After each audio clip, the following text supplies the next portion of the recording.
नमस्कार, सत श्री अकाल, आदाब। बीइंग ऑनेस्ट में आपका स्वागत है। मैं काशिफ हुसैन। हिंदू धर्म का लगातार अपमान करने वाले स्वामी प्रसाद मौर्य ने फिर से एक विवादित बयान दिया है। उन्होंने विवादित बयान दिया है कि चार हाथ का बच्चा नहीं होता है तो चार हाथ की माँ लक्ष्मी कैसे हो सकती है। आइए जानते हैं जनता से इस पर जनता का क्या कहना है। सर, ये बताइए, जो स्वामी प्रसाद मौर्य ने आज बयान दिया है उसको आप देखते हुए क्या कहना चाहते हैं? अच्छा, स्वामी प्रसाद मौर्य का कुछ ऐसे समाज में तत्व हैं कि उनके कथन को इतना गंभीरता से क्यों ली जा रही है। ऐसे लोग जो है, चूंकि उनकी सोच मर गई है, उनकी संस्कृति मर गई है, उनकी आभा मर गई है और वो स्वयं में मर गए हैं, तो मृतक को बार बार उसका सर हिलाने का क्या फायदा। मौर्य जी ने जो बात कही है, किसी धर्म पर, किसी समुदाय पर, किसी के आस्था पर, हम समझते हैं कि कोई भी इंसान, चाहे वो जिस धर्म में फॉलो करता हो, जिस धर्म को मानता हो, जहां वो रहता हो, मैं नहीं समझता कि कोई भी व्यक्ति किसी धर्म का उपेक्षा करने पर, किसी धर्म का अवहेलना करने पर, किसी समुदाय का अवहेलना करने पर इस तरह का वो लोगों को वो लाइक करेगा और कहेगा कि नहीं साहब ये अच्छी बात है। अब रह गया मौर्य जी का चैप्टर। मौर्य जी भाजपा में भी 5 साल ट्रेनिंग किए। मुझे लगा कि भाजपा की व्हाट्सएप यूनिवर्सिटी जो है, जो इसका रिसर्च सेंटर है धर्म का, हमको लगता है कि पूरा ज्ञान देने में विफल हो गई। इनको पूरा रिसर्च नहीं करा पाई और रिसर्च से पहले ही ये पीएचडी के क्लास से बाहर हो गए।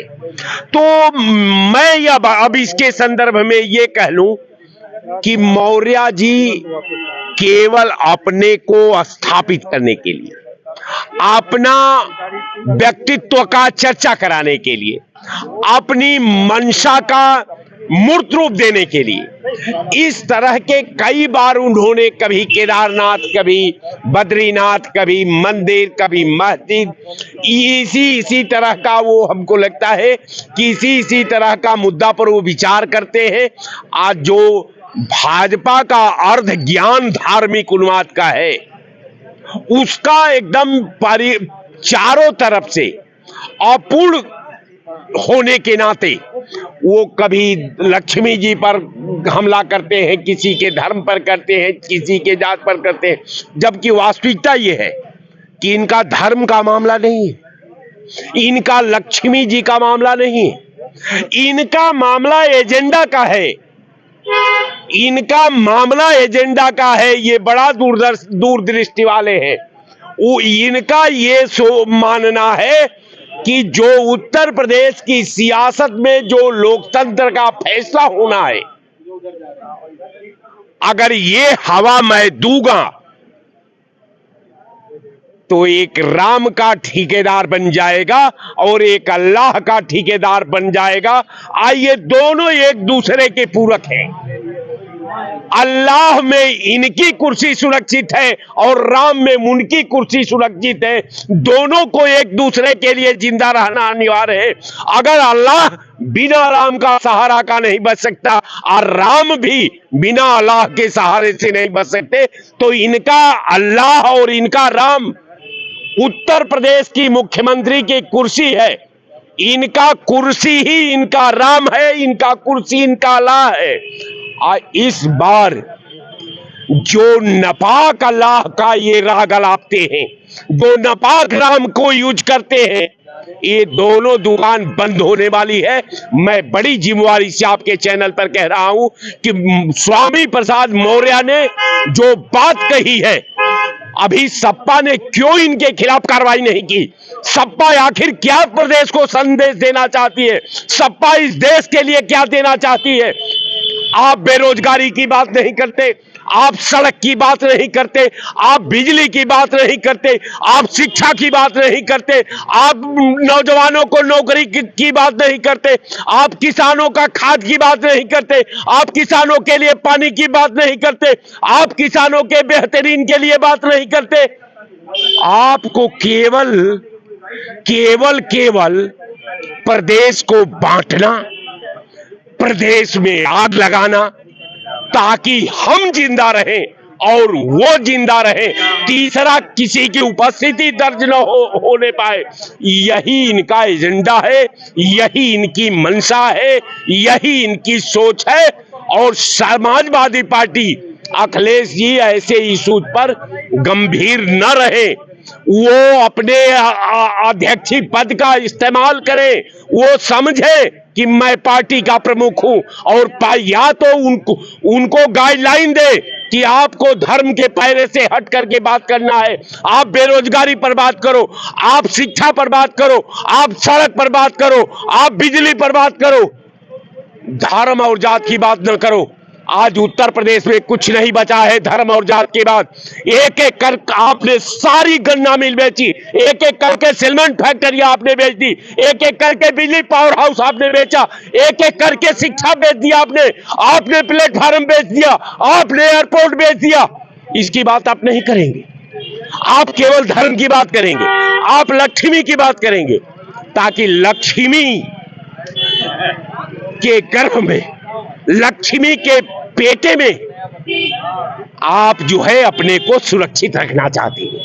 आज प्रदेश की जनता, लक्ष्मी सबके लिए अनिवार्य है, दुनिया के लिए अनिवार्य है। दुनिया उनको पूछती है, तुम्हारे जैसा फिरका परस्त, तुम्हारे जैसा नफरत पैदा करने वाले लोग, तुम्हारे जैसा जातपात की बात करने वाले लोग, तुम्हारे जैसा धर्म का ठेकेदारी करने वाले लोग। आज प्रदेश को नौकरी चाहिए, आज प्रदेश को अच्छा शिक्षा चाहिए, आज प्रदेश को बिजली चाहिए, आज प्रदेश को सड़क चाहिए, आप ये प्रदेश को कल कारखाने चाहिए। तुम्हारा धर्म का ठेकेदार से कोई लेना देना नहीं। सारे हमारे नौजवान पीढ़ी 32 साल से दुनिया के परिवर्तन जो राजनीति के मापदंड है, भारत तो खुद पिछड़ा, हमारे नौजवान का भविष्य तार तार हो गया। 1% लोगों को नौकरी नहीं मिली।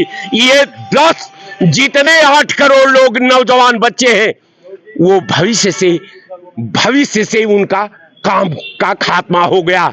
तो मैं कहना चाहता हूं आपके चैनल पर कि मौर्य जी, प्रदेश की बेहतरी का बात करिए, आप समाजवादी पार्टी के एजेंडा की बात करिए, आप समाजवादी पार्टी उत्तर प्रदेश के बेहतरीन के लिए क्या करने वाली है, क्या इसकी पॉलिसी है, प्रदेश को कैसे बेहतर बनाया जाए, प्रदेश में कैसे सद्भाव कायम किया जाए, प्रदेश का कैसे उत्थान किया जाए, इस पॉलिसी को आप पेश करिए। प्रदेश की जनता आपका वेलकम करेगी। नहीं 2 आरजू में कट गए 2 इंतजार में, वही आपका हालात होनी है। आपके पास कुछ नहीं बचने वाला है।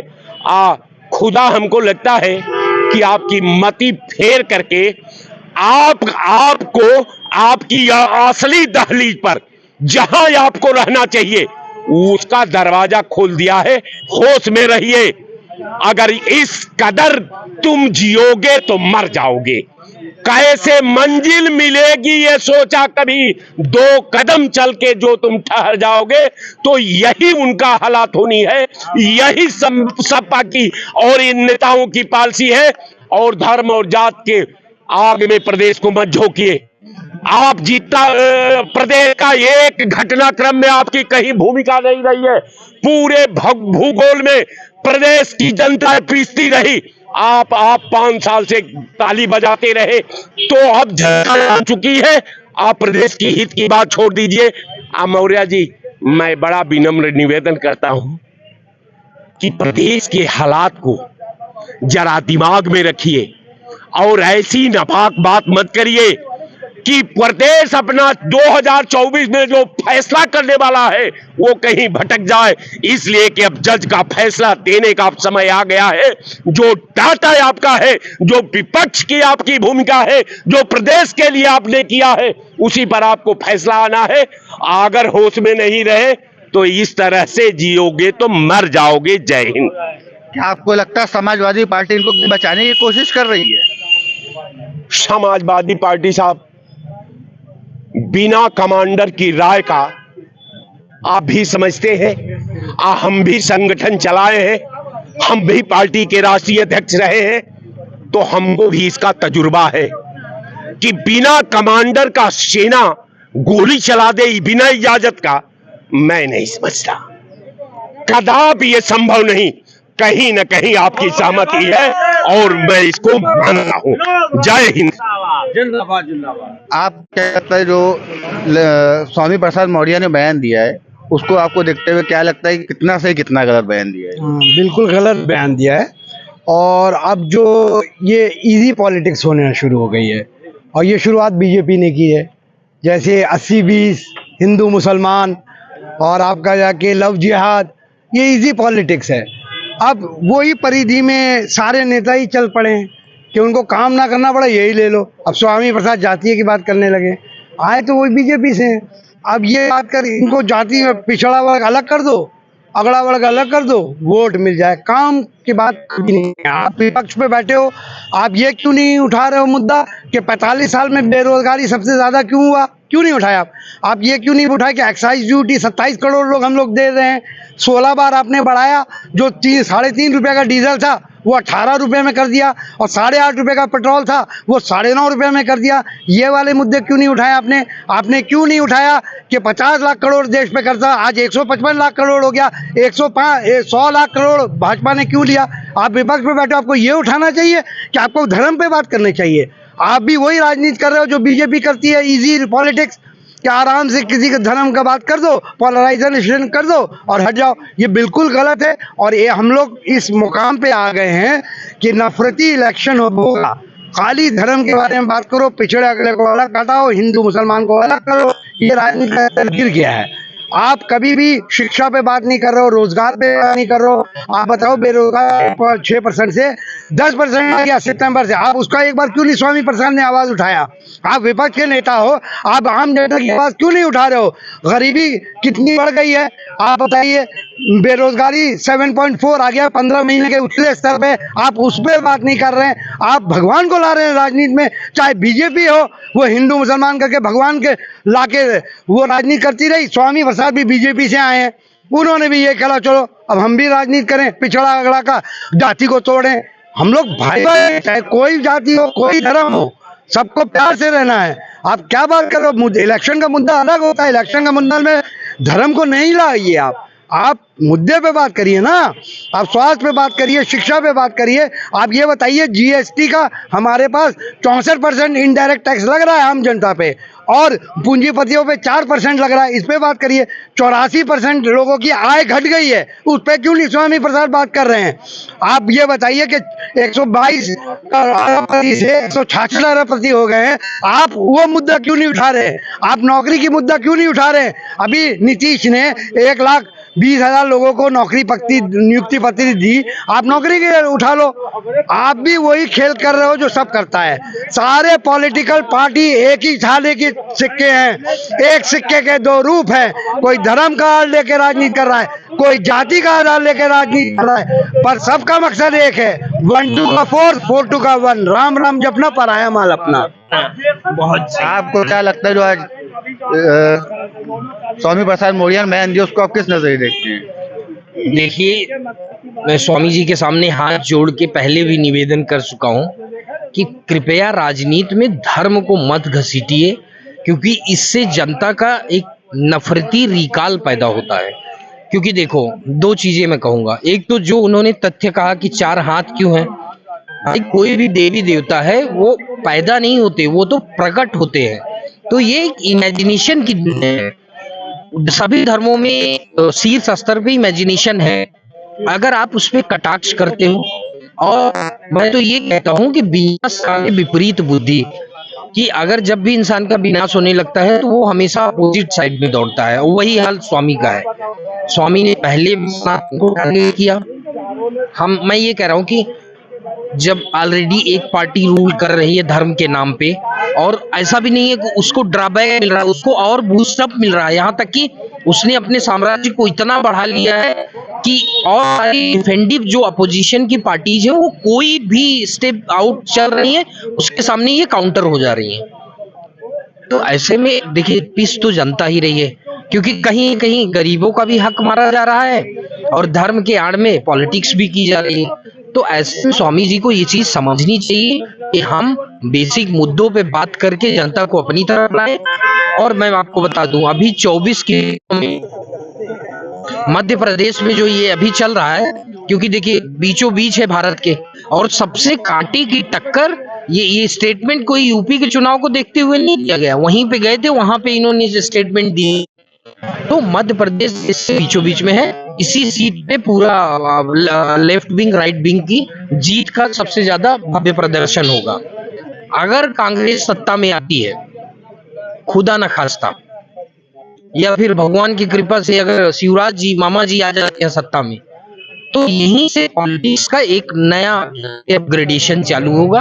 और रही स्वामी जी की बात, तो स्वामी जी आपसे हाथ जोड़ के निवेदन है कि किसी के धर्म को आप ठेस मत पहुंचाइए।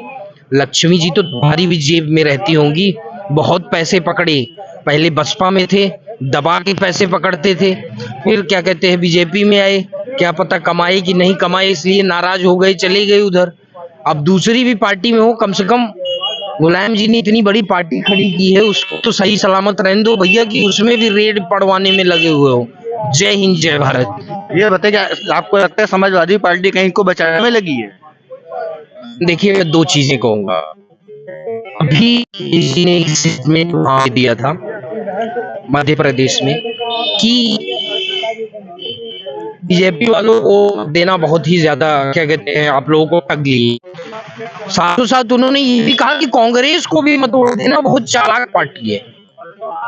तो अगर आप देखिए अपोनेंट को आप काउंटर कर रहे हो एक फीड स्टेटमेंट से, दूसरे फीड से आप लेफ्ट विंग को भी काउंटर कर रहे हो, तो कहीं ना कहीं इनकी हिम्मती है कि आप जो फील काउंटर करोगे, क्योंकि सबको पता है कि धर्म विशेष राजनीति का माहौल जो है बीजेपी 100% अपने पक्ष में ले रही है। और दूसरी तरफ दूसरे जो अच्छे नेता हैं, जैसे कि अब मैं नीतीश जी को ले लूं, ममता जी को ले लूं, स्टालिन जी को ले लूं, और उद्धव जी को ले लूं, और इधर पे क्या कहते हैं कमलनाथ जी को ले लूं, तो कहने का मतलब सत्ता चलाने का अनुभव इनके पास भी है। लेकिन अब मोदी जी का क्या सीन है, मोदी जी इस हिसाब से चाणक्य की गोटियां फेंकते हैं कि ये लोग खुद ही आके उसी में खुल में जाके फंस जाते हैं।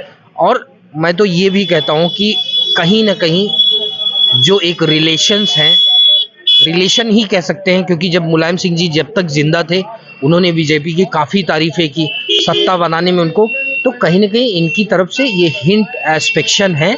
अब वो 24 के चुनाव में क्या रुख लेता है क्या नहीं लेता, क्योंकि क्षेत्रीय पार्टियों को तो अपने प्रदेश पे कब्जा करने से मतलब है भाई। एमपी में जब कमलनाथ जी ने बोला अखिलेश को तो हम नहीं जानते, अब वही चीज अखिलेश जी को लगी। अखिलेश जी पूरे फुल मूड में, यहाँ तक कि दबा के पैसा खर्च कर रहे हैं, और कम से कम वो 7 से 10 सीटें निकालेंगे। वहां पे 31 कैंडिडेट खड़े किए हैं।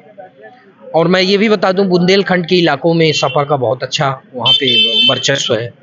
मैं सोशल मीडिया पे सारे आउटपुट्स देखता रहता हूँ, तो कहीं ना कहीं मुझे जो ये एनालिसिस मिलती है कि इस एनालिसिस में क्या होगा, अब तो ये चुनाव के बाद ही होगा, लेकिन छत्तीसगढ़ में भी मंडेट अच्छा है कांग्रेस का, वहाँ पे भी एमपी में भी अच्छा मंडेट है। अब डिपेंड करता है कि ये लास्ट टाइम तक पब्लिक कितना ब्रेन वॉश और डाइवर्जन की तरफ जाती है। और तीसरी जगह कहाँ चुनाव है, तेलंगाना में भी। देखिए तेलंगाना में तो केसीआर वाईसीआर यही लोग हावी रहेंगे, कांग्रेस वहाँ पे भी काउंटर फाइट अच्छी कर रही है। और एक जगह कहाँ और है चुनाव, Rajasthan is the most of, क्या कहते हैं ना, टॉकिंग पर्सनालिटी। देखिए राजस्थान में इस बार जो है मैनचेस्टर एंटी इनकम्पेंसी का है, तो जो मैनचेस्टर क्रिएट हुआ है वो कहीं ना कहीं कुछ ना कुछ डैमेज कांग्रेस को करेगा। बीजेपी भी अपना, क्योंकि मैं खुद जानता हूँ 30-35 लोगों को ऐसे बीजेपी में जिनका हुआ है और कन्फर्मली वो जीत जाएंगे, क्योंकि उन इलाकों में उन्हें अच्छी पैठ बनाई हुई है।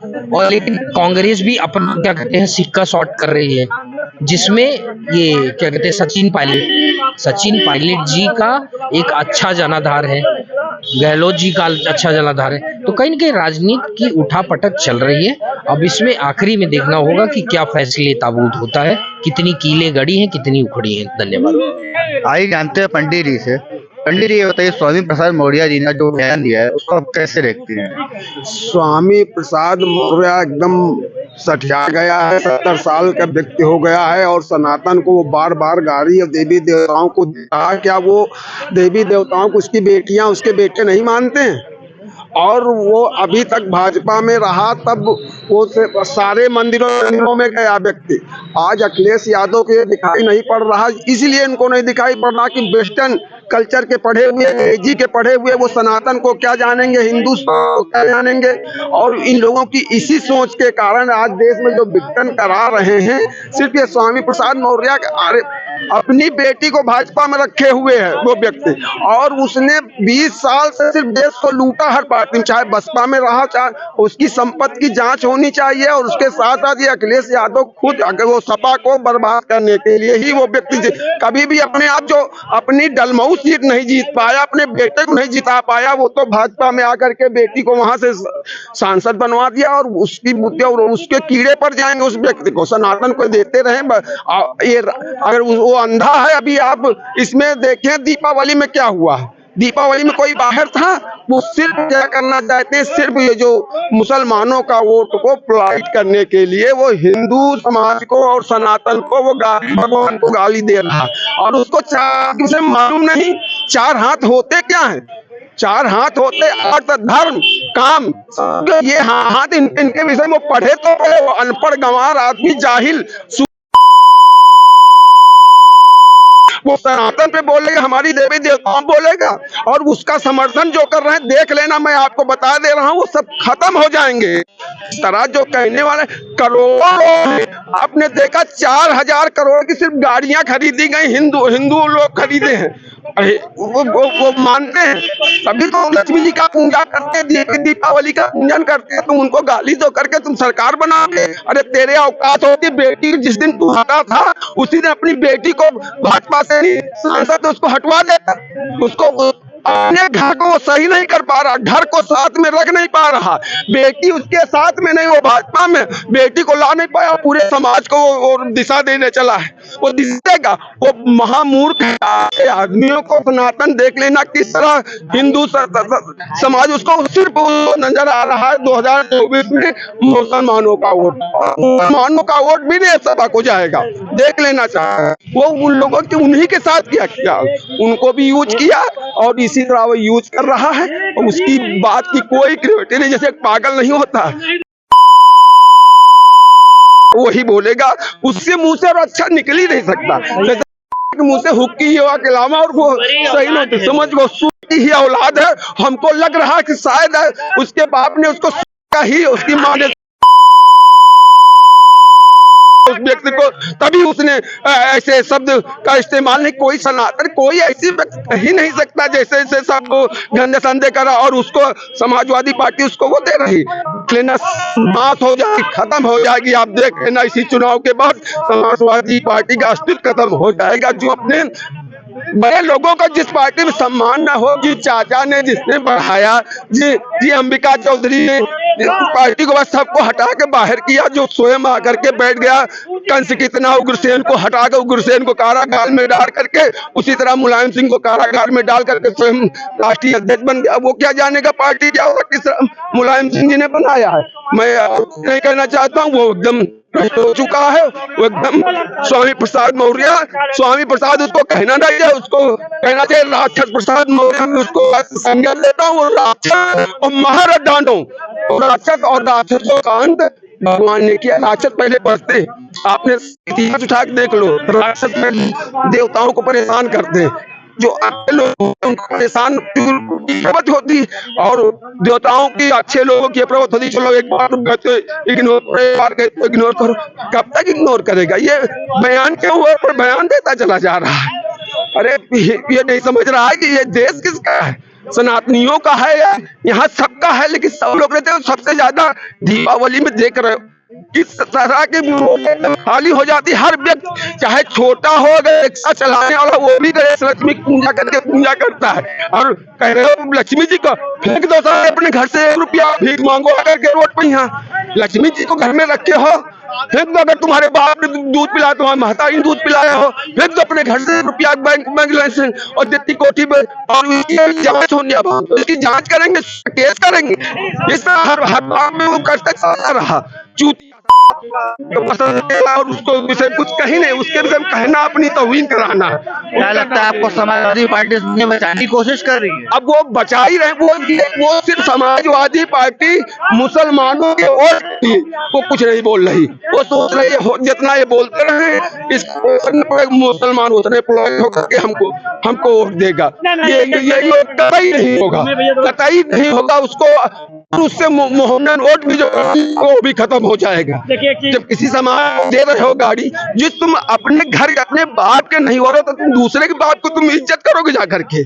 तुम जिस समाज में पैदा हुए, अगर बुद्ध का मानते हो तो आप बुद्ध ने कब गाली दिया था किसी को? भगवान बुद्ध। और कहते हो ब्राह्मणों ने बनाया, और ब्राह्मण आज भी संकल्प पढ़ता है, पहले वो ओम बुद्धा अवतार पढ़ता है। क्या संकट कोई तुमने कुछ पढ़ा ही नहीं, समझ गए तुम बंदी का। फिर आज 20 साल के साले के राजनीति हो, किस मौर्य समाज को उसने बढ़ा दिया? सिर्फ अपने समाज को बढ़ा देते, मौर्य समाज को। और तुम कब साले मरने वाले हो, तुम उनके न्याय व्यवस्था कर रहे हो, न्याय की लड़ाई लड़ोगे पिछड़ों की। साले से 20 साल रहे, विधायक रहे, मंत्री रहे, तब नहीं तुम अपने ही सिर्फ विधानसभा क्षेत्र को मौर्यों को सबको बढ़ा देते या पिछड़ों को बढ़ा देते तो हम जानते। अब तुम करने आ रहे हो, अब तुम करोगे, तुम ये तरह राजनीति बढ़ोगे, बेटी भी हारेंगे, इसके सारे कीड़े पड़ जाएंगे। आप देख लेना, इसके अगर फालिस लगे तो हमको कहना 1 साल बाद इसके फालिस गिर जाएगी। ये साला हग मारेगा, 3 साल नहीं मरे, कीड़े पड़ जाएंगे इसको। मैं ये बता रहा हूँ, मैं इसको बता दे रहा हूँ। जैसे कहा दादा ने, मुसलमान क्या है, थोड़ों की खुशी मना रहा है कि कोई हिंदू को या किसी धर्म को गरियाओ। मुसलमान हो, जो पढ़ा लिखा हो, समझदार हो, चाहे रामायण हो चाहे सनातन हो, सबका सम्मान लोग करते हैं। और आज यही नहीं, अगर अखिलेश यादव इतने समझदार होते तो आजम खां की आज जो दुर्दशा हो रही है इसके जिम्मेदार माननीय अखिलेश यादव जी हैं। और अपने परिवार को देवरिया मिलने चले गए। अपनी बिरादरी के जो प्रेमचंद यादव थे, समाजवादी पार्टी के बगैर कोई जो है, एक स्वामी प्रसाद मौर्य जी गलत शब्द नहीं बोल सकते हैं। और तो समाजवादी पार्टी के राष्ट्रीय अध्यक्ष माननीय अखिलेश यादव जी को संज्ञान लेना चाहिए कि विवादित बयान ना होना चाहिए और इस तरीके के वातावरण, गलत भावना पैदा होना चाहिए। समझो, आज एक दादा क्या बताएंगे, ब्राह्मणों की रक्षा मुसलमानों ने किया। 47 से 89 तक राज ब्राह्मणों को कांग्रेस में मुसलमानों ने कराई, समझो। और जब से 89 से के बाद कोई एक ब्राह्मण फुल पावर से उत्तर प्रदेश में मुख्यमंत्री बना हो तो आप हमको बताइए, सामने खड़े, उनसे आप जवाब ले लीजिए। मुसलमानों ने बाबा राव भीम अम्बेडकर साहब को मुसलमानों ने सीट छोड़ी। राहुल गांधी वयनाल से जो 2019 में मुंह नहीं देख पाते, समझो। 70% मुसलमान रहा जहां से जीत के गए। मुसलमानों ने सबकी मदद की, मुसलमानों ने सबकी रक्षा की। अटल बिहारी वाजपेयी जी मुसलमान की इज्जत समझते थे, जिन्होंने सऊदीया की रास्ता खुलाई और JPS अब्दुल कलाम को, पढ़े लिखे को राष्ट्रपति बनाया। वो जो सराहना की जा सकती है। आज ये दादा बैठे से पूछ लीजिए, 47 से 89 तक ब्राह्मणों को जो है मुसलमानों ने मुख्यमंत्री बनाया। और 89 के बाद जब से ब्राह्मण और मुसलमान दो हुए, आज अगर ब्राह्मण कोई मुख्यमंत्री 89 के बाद बन लिया हो तो आप हम बताइए। मुसलमानों ने सबके साथ मदद की है। और जो पढ़ा लिखा समझदार मुसलमान है वो घोर निंदा करता है स्वामी प्रसाद मौर्य के। ये बयान जो है जनता के हित के नहीं है। ये मतलब जो है इस तरीके के हिंदू हो मुसलमान हो, भाईचारा पैदा होना चाहिए। और समाजवादी पार्टी से मुसलमान गया, आजम खां की जो दुर्दशा हो रही इसके जिम्मेदार अखिलेश यादव हैं और दूसरा कोई नहीं है। आज क्यों मीडिया एक विपक्ष के नेता होने आवाज उठा रहे हैं, सरकार का दोष दे रहे कि सरकार उनको परेशान कर रही है, समझो। तो अखिलेश आजम खान कहीं ना कहीं दोषी पाए गए ना। आजम खां दोषी नहीं पाया गया, दोषी उनको समाजवादी पार्टी ने बनवाया है। 17 में कौन सा दोष किया था जब दोनों सीटें जीते थे और सांसद थे। सांसदी भी बेटे की गई, उनकी भी गई, और जो है सांसदी भी गई, और जेल की सड़कों के पीछे 27 महीना पीछे रहते तब भी इसने जो है क्यों नहीं अखिलेश यादव इंटरेस्ट ले रहे। नहीं तो जो अपराध करेगा उसको तो सलाखों के पीछे ही रहना पड़ेगा ना। अरे तो अपराध किसने नहीं किया है? अपराधी तो आपके सामने है। मैं उत्तर प्रदेश की सरकार माननीय योगी आदित्यनाथ जी से भी निवेदन करना चाहता हूं कि अगर संविधान को मानने वाले हैं और गोरख मठ के आप दूसरे भगवान के रूप में माने जाते हैं तो प्रदेश के सारे माफियाओं की जांच करा लीजिए। आजम खां ही सबसे बड़े दोषी थे, हम मानते हैं दोषी हैं, बाकी जिस तरीके से समाजवादी उनके साथ व्यवहार अदा कर रही है ऐसा कोई नहीं अदा कर सकता है। क्या आपको लगता है बीजेपी गलत कर रही है? बीजेपी गलत कर रही है? अरे जब आजम खां को शेर की सवारी पर ले गए और जमीन की सवारी पर लाने वाले हैं तो मैं समझता हूं कि जिस समाजवादी पार्टी के एक बड़े नेता हुआ करते थे आजम खां साहब, और उसमें समाजवादी कहीं कानपूज नहीं डुला रही है, इसका कौन जिम्मेदार है? आप बताओ कौन जिम्मेदार? इसका जिम्मेदार समाजवादी पार्टी है और माननीय अखिलेश यादव जी हैं। आज जो भी दुर्दशा हो रही है अखिलेश यादव की, उनकी आजम खां की, वो दुर्दशा अखिलेश यादव की देन है। तो जो गलत करेगा वो तो सलाखों के पीछे ही तो रहेगा, और कहाँ रहेगा? अरे गलत तो बहुत लोगों ने किया है, किसका किसका नाम अब बताया जाए, किसने नहीं गलत किया? नाम तो बताओ किसने गलत किया? अरे गलत क्या किया है? आजम खां के पक्ष में भाजपा क्यों बोल रहे? बोलना चाहिए अखिलेश यादव को, क्यों नहीं अखिलेश यादव जी बोल रहे? क्यों नहीं रोड पर निकल के आ रहे? क्यों नहीं राज्यपाल को ज्ञापन दे रहे? एक विपक्ष का काम होता है, समझो। और 2% ये कहते हैं ओवैसी बीजेपी का दलाल है। अरे अखिलेश यादव जी का जो सपा बसपा का गठबंधन था तब मुलायम सिंह जी ने कहा था कि पुनः प्रधानमंत्री बनना चाहता हूँ, और बहन जी 3 बार भी बसपा के भाजपा के गठबंधन से सरकार चला चुकी, और ओवैसी अपनी समाज की बात उठाता है तो बताया जाता है बीजेपी का दलाल है। ये इन लोगों की सपा बसपा वालों की है। अगर स्वामी प्रसाद मौर्य बोले हैं तो इनके खिलाफ अखिलेश यादव को संज्ञान लेना चाहिए और किसी धर्म पर टिप्पणी न होना चाहिए। जय हिंद। स्वामी प्रसाद मौर्य ने जो बयान दिया है उसको देखते हुए वो तो स्वामी प्रसाद मौर्य, केशव प्रसाद मौर्य, राजभर मांझी, ये लोग इसी तरीके के, ये बेपैंदे के लोटे, कभी इस पार्टी में कभी उस पार्टी में, कभी पार्टी के अध्यक्षों को बुराई करना, कभी समाजवादी की बुराई करना, कभी बाबा की बुराई करना, कभी माया जी की बुराई करना। ये 3, 4, 5 लोग ऐसे हैं, ये नासूर है हर पार्टी के लिए। इन्हें तो किसी भी पार्टी में इन चारों को रखने वाला नहीं है। अगर इनको रहना है ये भाजपा में रहे, क्योंकि भाजपा राजनीति करती है धर्म की, और कोई पार्टी धर्म की राजनीति करती नहीं। गठबंधन एक मजबूती से बढ़ रहा है, कोई जरूरत नहीं है ऐसे 4 लोगों को रखने की, और भाजपा जैसे लोग रखते हैं तो इसमें हमें कोई इतराज नहीं है। बाकी हम तो कहते हैं जितनी गठबंधन की पार्टियां हैं इन 4 लोगों को अपनी पार्टी में ना रखें, ये नासूर है, ये तभी बेशरम है। अब क्या बयान कर दें, ये तो हमारे देवी देवताओं को काल्पनिक कह देते हैं, झूठा बता देते हैं। ये कितना हिंदू समाज का अपमान है, और कैसे ये नेता बेशर्मी से जिंदा है। ऐसे लोगों को जिंदा रखे, ऐसे लोगों को तो फांसी हो जानी चाहिए जो धर्म गुरुओं के बारे में इस तरीके की टिप्पणी करते हो, चाहे वो कोई भी हो, इससे मतलब नहीं है। मगर जो इस तरीके की टिप्पणी करता है उसे तो सजाए मौत होनी चाहिए, और वो फिर किसी भी धर्म का अपमान नहीं करना चाहिए। मगर ये 4 हैं जो लोगों का अपमान, पार्टियों का भी अपमान करते हैं, देवी देवताओं का भी अपमान करते हैं, तो गलत बात है। अब बाकी आप समझे, अपनी अपनी सरकारें खुद समझे। बल्कि ना धर्म किसी का इजाजत देता है ना कानून, तो उसके बाद भी ये लोग उनके खिलाफ क्या कार्रवाई होना चाहिए, आपको क्या लगता है?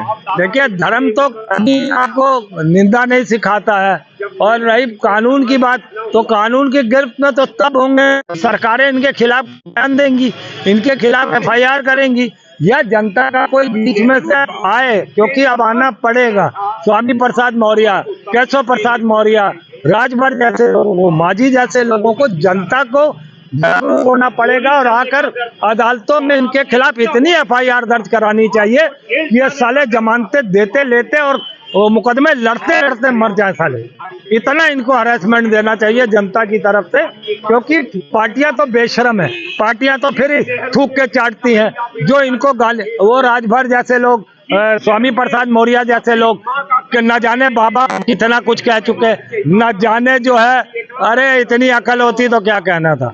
इतना होता तो फिर क्या कहना था। ना राजभर जैसे लोग, कहीं भी कुछ भी होता है अनाप शनाप बकते रहते हैं और ये थूक के चाटते हैं नेता लोग और अपने पास फिर बुला लेते हैं। क्या आपको क्या लगता है अखिलेश यादव इनको कहीं बचाने के लिए लगे हुए हैं? काय के लिए बचाएंगे? वो बचाने की क्या बात है, वो उसका व्यक्तिगत बयान है, उसको सिर्फ इतना करना चाहिए, अपनी पार्टी से ऐसे लोगों को दरकिनार करना चाहिए और सभी पार्टियों को, ताकि इनका जो राजनीतिक कैरियर है उसको पूरी तरीके से अगर तबाह नहीं करेंगे तो इसी तरीके से ये बाजार लगे रहेंगे, मीडिया आती रहेगी, इस तरीके के सवाल जवाब होते रहेंगे कि लो धर्म के नाम पर भी है, धर्म गुरुओं की बेइज्जती करते हैं, हमारे देवी देवताओं की या खुदा की या वाहे गुरु की या ईसा मसीह की, किसी भी धर्म के गुरु का अपमान ये सहनीय नहीं है। ऐसे लोगों को तो जूतों से मारना चाहिए बीच सड़क में। ये जनता का काम है, ये सरकारें नहीं करती हैं। सरकारें तो अपने मतलब के लिए इस्तेमाल कर। ये धर्मों में नफरत फैला के राजनीति करके इन लोग का फायदा क्या है? इसमें सबसे बड़ा फायदा ये, इस बयान से स्वामी प्रसाद के सबसे ज्यादा फायदा अगर है तो बीजेपी को है। वो तो कह देगी देखो ये बाकी के जो है 67% जो है ये इस तरीके के लोग हैं जो धर्म की बुराई करते हैं, हिंदू धर्म की बुराई करते हैं, कहीं ना कहीं वो अपना वोट बैंक साधने के लिए करेंगे, तो कहीं ना कहीं ये बीजेपी का अपना फायदा उठाएगी और तो कोई फायदा नहीं उठाती।